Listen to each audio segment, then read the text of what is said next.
Je suis tellement content de ce qu'on est en train de se partager ce matin. C'est très déroutant. Faire route avec le monde pour y révéler l'Évangile. Après tout, là, c'est le lancement de notre année pastorale. C'est important qu'on ait de bons objectifs, des stratégies, un grand plan, qu'on soit organisé. Évidemment, nos agendas n'en manquent pas de ça. Des activités, des événements.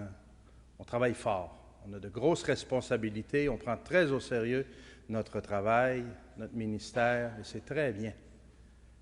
Mais voyez-vous comment c'est intéressant ce qu'on est en train de se dire au milieu de tout ça?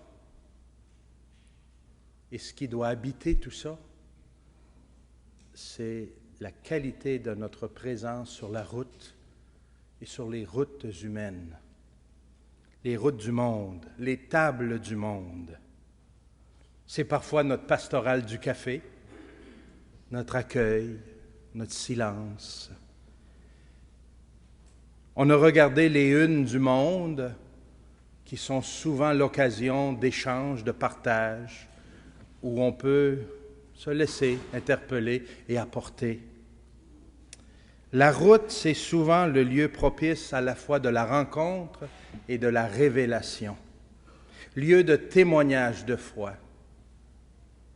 On le voit dans la parole de Dieu, la plupart des événements ne se passent pas dans les temples et les synagogues, mais sur la route. Et avouons-le, une bonne partie de notre mission s'exerce sur la route. Bien sûr, on aime parler de nos célébrations, nos événements, nos rencontres catéchétiques, nos sessions.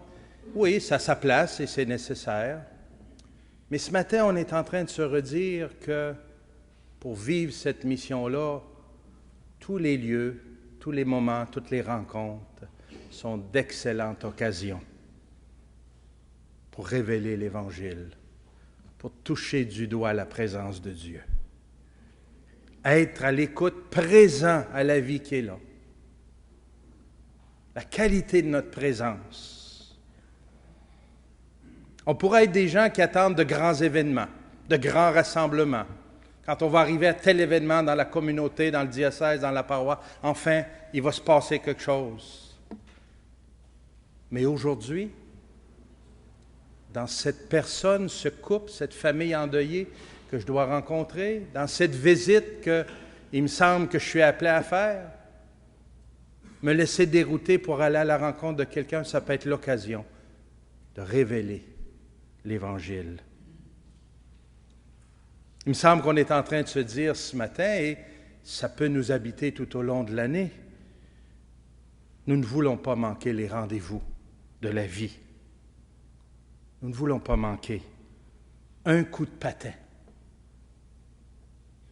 pour être des témoins. On le sait, prendre le temps d'accueillir une famille endeuillée pour préparer les funérailles a souvent même plus d'impact, notre façon de le vivre et de notre accueil, notre écoute, notre attention, peut-être des fois plus d'impact que notre belle célébration. Des fois, les gens vont se souvenir plus de la façon qu'on les a accueillis et qu'on a partagé leur souffrance, leur deuil, que des beaux mots qu'on va dire à l'Église. Parfois. Nos visites, nos encouragements, la gratuité, notre compassion, notre espérance ont parfois plus d'impact et rejoignent et laissent une rencontre de Dieu peut-être davantage, parfois, que les homélies, les catéchèses qu'on prépare. Accueillons ce matin, chers amis, cette invitation à être disponibles pour nous laisser guider par l'Esprit. Tout dans notre journée, tout dans nos soirées peut être occasion d'une rencontre signifiante pour annoncer, témoigner, révéler la bonne nouvelle qui nous habite. Le dialogue, la conversation. Dans le fond, c'est ce que Dieu a toujours voulu faire tout au long de l'histoire du salut, entrer en dialogue avec nous, faire route avec nous. Et nous qui sommes envoyés par lui pour vivre cette mission, il me semble que c'est ce que nous avons à faire aussi, poursuivre sur les routes de nos frères et sœurs, sur nos propres routes, et entrer dans ce dialogue, dans cette conversation. Il y a un très beau texte de l'Écriture que vous connaissez, que nous connaissons très bien, que j'aimerais partager avec vous.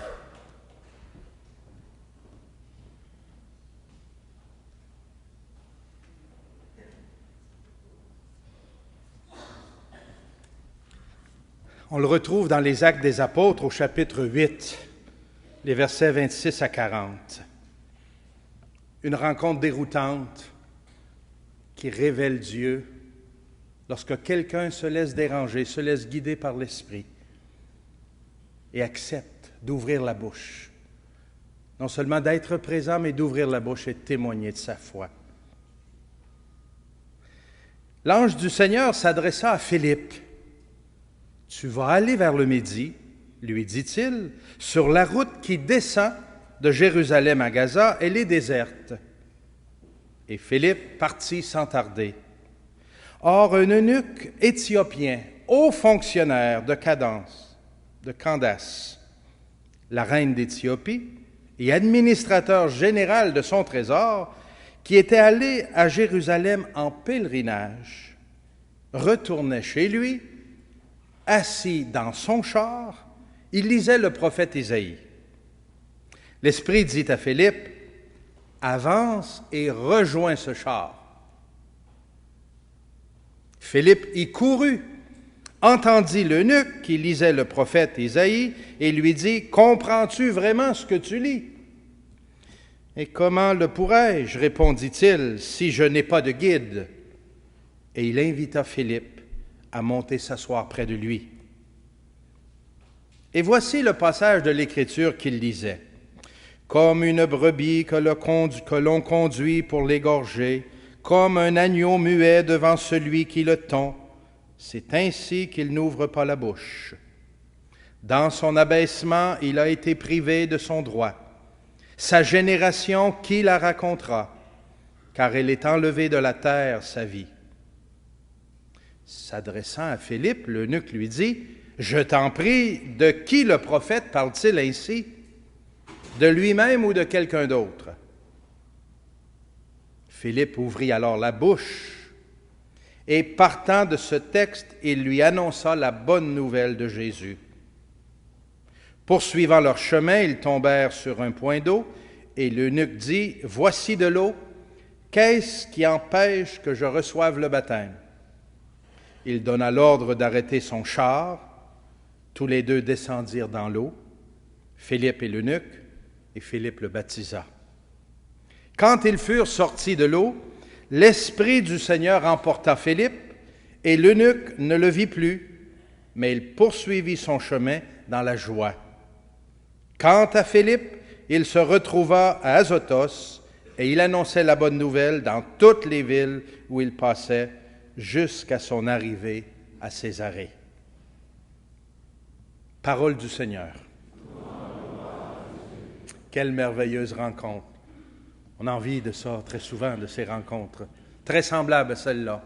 Chaque fois que nous acceptons de nous laisser dérouter, ce n'était pas dans l'horaire, dans l'agenda, dans la planification de Philippe de prendre la route qui descend à Gaza. Elle est déserte. Mais Philippe a écouté l'ange du Seigneur, l'Esprit du Seigneur qui l'a poussé à aller vers l'autre, de descendre. C'est intéressant que Philippe ne fait pas monter l'eunuque dans son char, mais il monte dans le sien. Souvent accepter d'aller rejoindre les gens là où ils sont, dans ce qu'ils vivent, d'aller à leur rencontre, fait toute la différence. C'est un point de départ déjà qui ouvre à la confiance, qui met la table pour une rencontre. Trop longtemps, on a été vus comme des gens qui attendent que les gens viennent à nous. Ils savent où on est. S'ils ont besoin, ils viendront nous voir. La parole de Dieu nous révèle comme il est bon et parfois nécessaire d'aller vers, de nous laisser sortir de nos planifications pour aller rencontrer une personne. C'était pas une foule, c'était une personne. C'est beau de voir aussi comment Philippe fait route avec lui, il s'intéresse à lui, mais à un moment donné,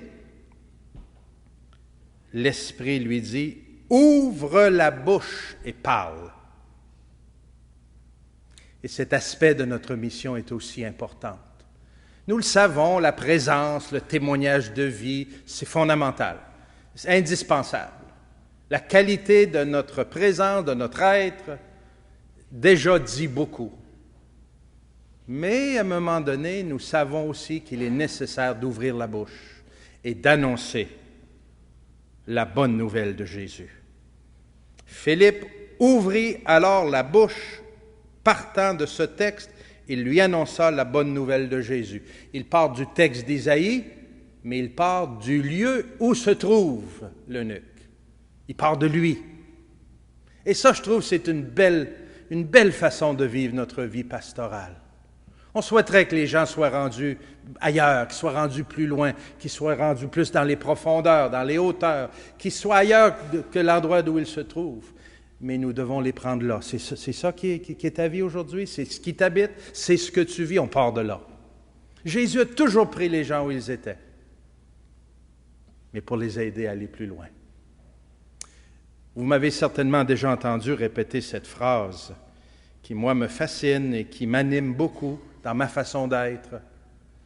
Cette phrase qui est tirée d'un livre que j'ai lu un jour qui dit « Dieu t'aime tel que tu es, mais il refuse de te laisser comme ça. » C'est pas bête, ça, vous savez.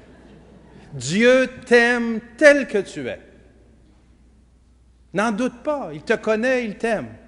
Mais puisqu'il t'aime, il refuse de te laisser comme ça. Il te veut plus heureux, plus libre, plus sain, plus réalisé.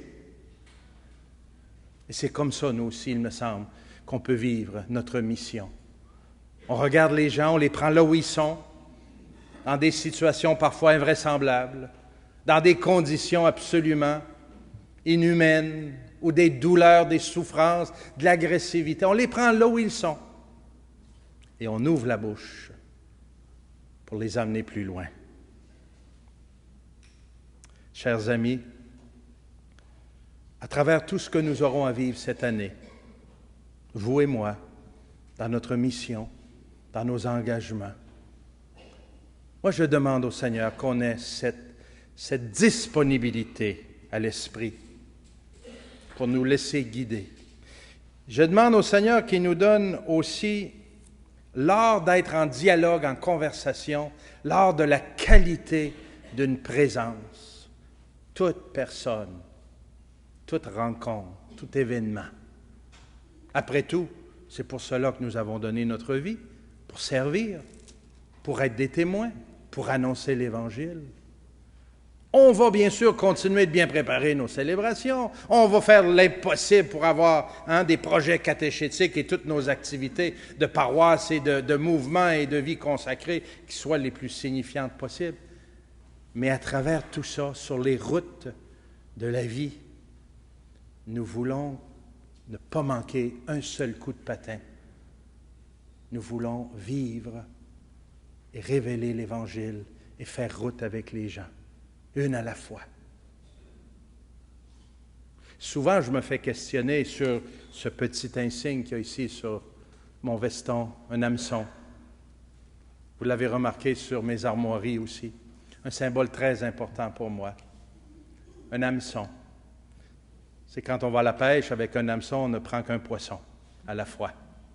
Les filets, ça ramasse tout ce qui prend, tout ce qui passe. Ça attrape le poisson. Mais un filet, il faut que tu l'attires. Pour moi, c'est l'importance de la relation d'une personne avec l'autre. Nous, on n'attrape pas les gens.